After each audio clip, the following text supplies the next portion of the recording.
Record ভোটত আগত যিমান ভোট পাইছিল তাতকৈ বহু ব্যৱধানত এবাৰ ৰাইজে আশীৰ্বাদ দি জয়যুক্ত কৰাৰ সম্ভাৱনা আছে।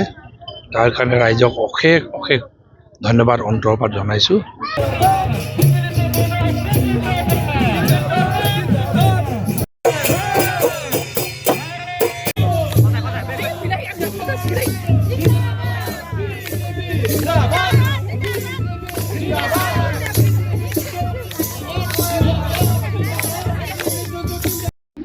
আমি ৰাতিপুৱাৰ পৰা মিছামৰা, ডেকাপাম, তেলেম, ৰামধন এনেকৈ বহুত ভাল ভাল মিটিং শ শ হাজাৰ হাজাৰ মানুহ গোট খাইছে। ভাল লাগিছে, যিটো মৰম সঁহাৰি পাইছোঁ। আৰু এনেকৈ যিটোবাৰ যদি চাওঁ ৰেকৰ্ড ভোটত আগত যিমান ভোট পাইছিল তাতকৈ বহু ব্যৱধানত এবাৰ ৰাইজে আশীৰ্বাদ দি জয়যুক্ত কৰাৰ সম্ভাৱনা আছে।